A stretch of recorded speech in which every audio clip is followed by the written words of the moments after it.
Raoult's law, which is in colligative properties, which is a part of your topic, that is colligative properties of solution. तो सबसे पहले हम ये समझेंगे कि एक सॉल्यूशन क्या होता है. तो जो सॉल्यूशन है, it consist of a solvent plus solute. Solute वो होता है जो हम मिक्स करते हैं, सॉल्वेंट वो होगा जिसमें हम मिक्स करेंगे. इसको जिसमें मिक्स करेंगे वो होगा सॉल्वेंट. जैसे कि it can be water, ethanol. So in short it can be polar protic solvent or it can be non-polar solvent or it can be polar aprotic solvent. Understood? तो जो राउल्ट्स लॉ है, उन्होंने क्या कहा था, जैसे कि हम उससे पहले एक चीज़ समझ लेते हैं कि फॉर एग्जांपल ये एक वाटर, मैंने एक सॉल्वेंट रखा है, उसको मैंने कवर कर दिया है लिड से, राइट. तो अभी यहाँ पे मैंने एक सॉल्यूशन लिया है जिसमें मैंने मिक्स किया है एक सॉल्यूट है जिसे हम कहेंगे ए, राइट. और ये पूरा सॉल्वेंट है. तो अभी यहाँ पे जो मुझे वेपर प्रेशर मिलेगा, यहाँ से एस्केप होंगे मॉलिक्यूल ए के, फिर बी के भी मॉलिक्यूल, बी जो हमारा सॉल्वेंट है उसके मॉलिक्यूल एस्केप होंगे.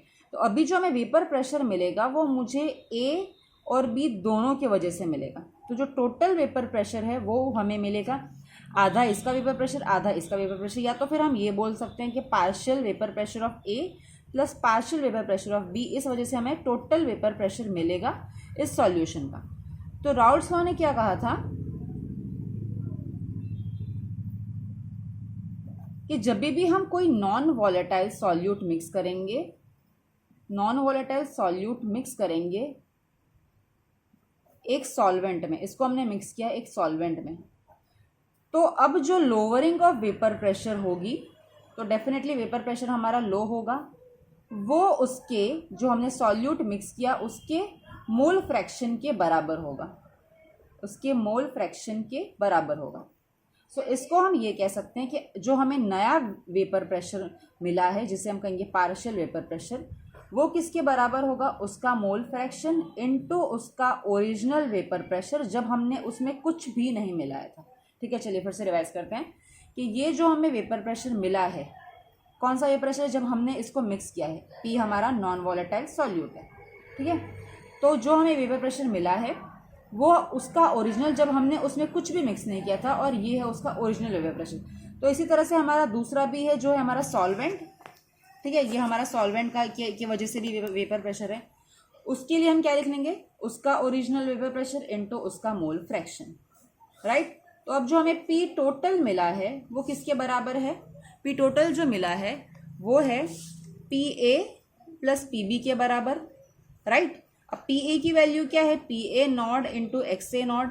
पी बी की वैल्यू क्या है, P B naught into X B naught, right. So ये जो हमें मिला है वो टोटल वेपर प्रेशर मिला है. तो जो टोटल वेपर प्रेशर मिला है वो किसकी वजह से मिला है, पी ए और पी बी का. So again we will revise the Raoult's law. Raoult's law ने ये कहा था कि जो नॉन वॉलेटाइल सॉल्यूट को जब भी हम मिक्स करेंगे किसी सॉल्वेंट में, तो डेफिनेटली वेपर प्रेशर उसका कम होगा जितना पहले ओरिजिनल था. वो किसके बराबर होगा, उसका मोल फ्रैक्शन इनटू उसका ओरिजिनल जब हमने कुछ भी मिक्स नहीं किया था, राइट. सो ये था राउल्ट्स लॉ. अब उन्होंने एक आइडियल सॉल्वेंट, एक आइडियल सॉल्यूशन मिक्स का एग्जांपल लिया था कि जो आइडियल सॉल्यूशन हमेशा वो होंगे, जैसे फॉर एग्जांपल मैंने ए और बी को मिक्स किया, तो जब मैं ए और बी को मिक्स करके एक सॉल्यूशन बना रही हूँ तो उनका डेल्टा वी मिक्सिंग भी जीरो होना चाहिए, मतलब कोई चेंज नहीं आना चाहिए वॉल्यूम में. और हीट ऑफ एंथैल्पी, मिक्सिंग करने पे जो हीट रिलीज होती है वो भी पूरा जीरो होना चाहिए. वो है आइडियल सॉल्यूशन, वो है आइडियल सॉल्यूशन का for ideal solution two for ideal solution. ये सारी चीज़ें होनी चाहिए. अब दूसरा चीज़ उन्होंने ये कहा था कि जो इंटरेक्शन होगा ए और बी में वो सेम होगा जितना ए में था और जितना बी बी में था. ये जो चीज़ें क्राइटेरिया फॉलो हो रही है वो आइडियल सॉल्यूशन के लिए फॉलो हो रही है. जो राउल्ट्स ने कहा था कि ये आइडियल सॉल्यूशन इस प्रकार के होंगे. दूसरा ये है कि जो मेरा सॉल्वेंट था जिसमें मैंने ए और बी को मिक्स किया, उसकी escaping tendency, definitely molecule escape होंगे तब जाके वेपर प्रेशर बनेगा, तो उसकी एस्केपिंग टेंडेंसी ए और बी की सेम होगी जितनी उनकी ओरिजिनल सॉल्यूशन में थी। ये था राउल्ट्स लॉ के आइडियल सॉल्यूशन के पॉइंट्स। लेकिन जो solution, this is just hypothetical thing, ऐसा आइडियल सॉल्यूशन जैसा कुछ होता नहीं है। उन्होंने सॉल्यूशंस को दो टाइप में डिवाइड किया, एक है पॉजिटिव डेविएशन वाला सॉल्यूशन, एक है नेगेटिव डेविएशन वाला सॉल्यूशन। पॉजिटिव डेविएशन और नेगेटिव डेविएशन को समझने के लिए सबसे पहले हम राउल्ट्स लॉ का ग्राफ समझ लेते हैं। फॉर एग्जाम्पल ये है वेपर प्रेशर। फॉर एग्जाम्पल ये हम ले लेते हैं वो वाला पार्ट जहां mole fraction of X A 1 था और mole fraction of X B 0 था, जब हमने बी को काउंट ही नहीं, बी को मिक्स ही नहीं किया था। और ये वो वाला पॉइंट है जब मोल फ्रैक्शन ऑफ बी 1 था और जब मोल फ्रैक्शन ऑफ ए 0 था, क्योंकि हमने उसको मिक्स ही नहीं किया था। अभी इस वक्त जो हमें वेपर प्रेशर मिलेगा वो सिर्फ और सिर्फ ए की वजह से मिलेगा, और इस वक्त जो हमें वेपर प्रेशर मिलेगा, सपोज मान लेते हैं कि बी का वेपर प्रेशर कुछ ज़्यादा ही, ठीक है, तो इस वक्त जो हमें वेपर प्रेशर मिलेगा वो किसकी वजह से मिलेगा, बी की वजह से मिलेगा। तो मैं ये मान लेती हूँ कि ये जो वेपर प्रेशर मिला है वो मुझे ए की वजह से मिला है, और ये जो वेपर प्रेशर मुझे मिला है वो बी की वजह से मिला है। तो इस पॉइंट पे है क्या, एक्स ए 1 है, एक्स बी क्या है, 0 है। तो इसको मैच करने के लिए क्या, कैसे एग्जैक्ट मैचिंग क्या हो जाएगी, एक्स बी 0 बताना है मुझे, तो एक्स बी का 0 तो ये है, और इस वक्त मुझे एक्स ए 0 बताना है, तो एक्स ए का 0 क्या है, ये है। तो अब जो मुझे टोटल मिला है, पी टोटल मिला है, वो क्या है, P A plus P B है, ठीक है। ये जो चीज़ें हैं वो आइडियल सॉल्यूशन के लिए फॉलो हो रही। अब एक है पॉजिटिव डेविएशन, एक है नेगेटिव डेविएशन, जो इस राउल्ट्स लॉ के जो उसने पॉइंट्स लिखे हैं आइडियल सॉल्यूशन को, उससे डेविएट करेंगे। आइदर एक होगा पॉजिटिव डेविएशन, दूसरा होगा नेगेटिव डेविएशन। तो वो किस तरह से होता है, जैसे कि मैं ग्राफ ले लेती हूँ, 2 ग्राफ ले लेती हूँ, ठीक है। अगेन यहाँ पे हम जो पीछे जो हमने किया था, X A is 1, X B is 0, X B is 1, X A is 0, again here X A is 1, X B is 0, X B is 1, X A is 0। तो इस वक्त जो मैं वेपर प्रेशर मिल रहा था वो यहाँ पे था। सो मैंने जस्ट ये एग्जाम्पल दिया है कि इस ये जो एग्जाम्पल है उसमें मैंने ये कंसिडर किया है कि एक्स बी का जो वेपर प्रेशर है वो ज़्यादा है। हम बराबर भी ले सकते हैं, it is just as per your NCERT example, right. तो ये तो था हमारा आइडियल सॉल्यूशन के लिए। अब अगर पॉजिटिव डेविएशन है, तो पॉजिटिव डेविएशन मतलब क्या हो रहा है, ये जो वेपर प्रेशर है वो बढ़ रहा है। Positive deviation means what, vapour pressure बढ़ रहा है। नेगेटिव डेविएशन मतलब क्या, वेपर प्रेशर घट रहा है जितना पहले था, ठीक है, जितना पहले था उससे नेगेटिव। तो वेपर प्रेशर बढ़ रहा है, तो अब जो मुझे नया ग्राफ मिलेगा, यहाँ पे नया जो ग्राफ मिलेगा वो वेपर प्रेशर, ये जो ओरिजिनल मिला है वेपर प्रेशर, जैसे कि मैंने बताया बढ़ गया है। तो अब जो पी टोटल था, पी टोटल क्या था, P A plus P B, ये था हमारा according to Raoult's law ideal solution के लिए। अब जो नया मिला है, क्योंकि वो पॉजिटिव डेविएशन शो कर रहा है, तो पॉजिटिव डेविएशन मतलब क्या, वेपर प्रेशर बढ़ जाना। वेपर प्रेशर, अब पॉजिटिव डेविएशन कब होगा, वेपर प्रेशर बढ़ेगा तो पॉजिटिव डेविएशन बढ़ेगा। वेपर प्रेशर कब बढ़ेगा, जब हम नॉन वॉलेटाइल सॉल्यूट ऐड कर रहे हैं,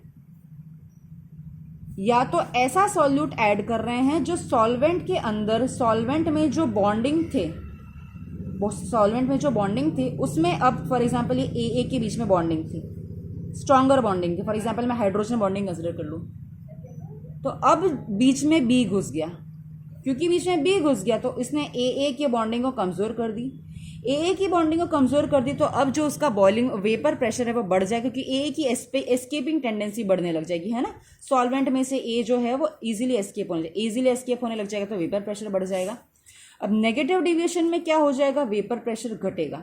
जैसे कि पानी है, पानी का बॉइलिंग पॉइंट क्या है, 100। पानी में अगर मैं शुगर ऐड कर दूंगी तो फॉर एग्जांपल उसका बॉइलिंग पॉइंट 180 डिग्री सेल्सियस हो गया। सो हमने क्या देखा कि उसका बॉइलिंग पॉइंट बढ़ गया, तो वेपर प्रेशर क्या हो गया, वेपर प्रेशर घट गया, boiling point and vapour pressure are inversely proportional. तो इसे हम कहते हैं नेगेटिव डेविएशन। नेगेटिव डेविएशन कब होता है, जब भी बॉइलिंग पॉइंट बढ़ती है तब नेगेटिव डेविएशन। नेगेटिव डेविएशन कब होगा, जब हम ऐसे सॉल्यूट मिक्स करेंगे जो नॉन वॉलेटाइल होंगे। ठीक है, तो ये दो पार्ट था, पॉजिटिव और नेगेटिव। अब जैसे कि मैंने बताया कि नेगेटिव डेविएशन है तो ये है हमारा PA, ये हमारा PB। तो नेगेटिव डेविएशन मतलब क्या, जितना ओरिजिनल था उससे वेपर प्रेशर घट जाना है, मतलब वेपर प्रेशर का जो हमारा ओरिजिनल है उससे उसका वेपर प्रेशर घट जाना, मतलब जो लाइन है वो नीचे जाने लग जाएगी। ये था हमारा P total, that is PA plus PB। ये था हमारा ओरिजिनल, ये हमारा न्यू PA न्यू, ये हमारा PA PB न्यू। सो ये था मेन डिफरेंस राउल्ट्स लॉ का कि किस तरह से। राउल्ट्स लॉ की लिमिटेशन ये है कि ये जो रूल फॉलो होता है वो यूजुअली नहीं, हमेशा ही एक नॉन वॉलेटाइल सॉल्यूट को अगर आपने मिक्स किया है किस में, सॉल्वेंट में, तभी हम देख सकते हैं Raoult's law. This is the thing about Raoult's law. Okay, तो अभी हम ये देख लेते हैं कि पॉजिटिव और नेगेटिव डेविएशन में क्या क्या देखने को मिलेगा। तो लेट्स नोट इट डाउन। अगर पॉजिटिव डेविएशन है और अगर नेगेटिव डेविएशन है, तो पॉजिटिव डेविएशन में क्या होगा, पॉजिटिव डेविएशन में वेपर प्रेशर बढ़ेगा। वेपर प्रेशर क्यों बढ़ेगा, क्योंकि बॉइलिंग पॉइंट घटेगा। यहाँ पे वेपर प्रेशर घटेगा, वेपर प्रेशर क्यों घटेगा, क्योंकि बॉइलिंग पॉइंट बढ़ेगा। ठीक है, यहाँ पे क्योंकि हमने देखा कि वेपर प्रेशर बढ़ रहा है। वेपर प्रेशर कब बढ़ा है, जैसे कि पानी उबलना शुरू होगा तो वो वेपर में कन्वर्ट होने लग जाएगा। तो यहाँ पे हमें क्या देखना है कि जो उसकी डेल्टा एक्स मिक्सिंग होगी वो ग्रेटर देन 0 होगी, और यहाँ पे जो उसकी डेल्टा एच मिक्सिंग है वो लेस देन 0 होगी। राइट, वो लेस देन 0 होगी। यहाँ पे जो उसकी डेल्टा वी मिक्सिंग है वो ग्रेटर देन 0 होगी, यहाँ पे भी जो उसकी डेल्टा वी मिक्सिंग है वो लेस देन 0 होगी। यहाँ पे AA के बीच में और BB के बीच में जो इंटरैक्शन था वो स्ट्रॉन्गर था एज कंपेयर टू AB का इंटरैक्शन। डेफिनेटली पहले वाला स्ट्रॉन्गर था और अभी वाला कमजोर है, इसीलिए एस्केप फटाफट कर रहे हैं। यहाँ पे AA के बीच में और BB मॉलिक्यूल के बीच में जो इंटरैक्शन था उससे वो कम है, लेकिन AB में जो इंटरैक्शन है वो स्ट्रॉन्गर है। ठीक है, और यहाँ पे एक्चुअली वीकर था, सॉरी, है ना, स्ट्रॉन्गर है इसीलिए एस्केप नहीं कर पा रहे हैं। AB का जो इंटरैक्शन है यहाँ पे वीकर है और AA और BB का इंटरैक्शन स्ट्रॉन्गर था, AB का इंटरैक्शन वीकर है। डेफिनेटली अब अभी जो नया बॉन्ड बना है वो वीक होगा, तब जाके टूट के इजीली एस्केप हो जाएंगे। यहाँ पे जो अब नया बॉन्ड बना है वो स्ट्रॉन्गर बना है, इसीलिए एस्केपिंग टेंडेंसी इनकी कमज़ोर है, इनकी एस्केपिंग टेंडेंसी ज़्यादा है, इसीलिए एस्केप जल्दी कर जाते हैं, इसीलिए वेपर्स में जल्दी कन्वर्ट हो जाएंगे। तो ये चीज़ हमें देखनी है। अब इनके एग्जाम्पल देख लेते हैं। जैसे कि हमारा अगर मुझे आइडियल सॉल्यूशन के एग्जाम्पल देखे तो आइडियल सॉल्यूशन को जज करने का सबसे बेसिक ट्रिक ये है कि सॉल्यूशन सिमिलर होंगे, जैसे कि butyl chloride, butyl iodide, they are similar, तो ऐसे सॉल्यूशन शो करेंगे आइडियल सॉल्यूशन। पॉजिटिव डेविएशन देखने का ट्रिक क्या है, जैसे कि वाटर मॉलिक्यूल है ना, वाटर है, उसमें अगर मैं ऐड कर दूं कोई नॉन पोलर सॉल्वेंट जैसे कि क्लोरोफॉर्म या एसीटोन ऐड कर दूं, तो वो क्या करेंगे, वाटर मॉलिक्यूल में जो हाइड्रोजन बॉन्डिंग है ना उसमें वो बीच में बैठ जाएंगे। तो उन्होंने क्या किया, हाइड्रोजन बॉन्डिंग को कमज़ोर कर दिया। हाइड्रोजन बॉन्डिंग को कमज़ोर कर तो मॉलिक्यूल्स जल्दी वॉलेटाइल हो जाएंगे, है ना। और यहाँ पे दूसरा एग्जाम्पल हम देख लेते हैं, HCl या तो वाटर प्लस इथेनॉल या वाटर प्लस HCl। यहाँ पे क्या हो जाता है, हाइड्रोजन बॉन्डिंग और स्ट्रॉन्गर हो जाती है। हाइड्रोजन बॉन्डिंग स्ट्रॉन्गर हो जाती है तो एस्केपिंग टेंडेंसी घट जाती है। एस्केपिंग टेंडेंसी घट जाएगी तो वेपर प्रेशर भी घट जाएगा और बॉइलिंग पॉइंट बढ़ जाएगी।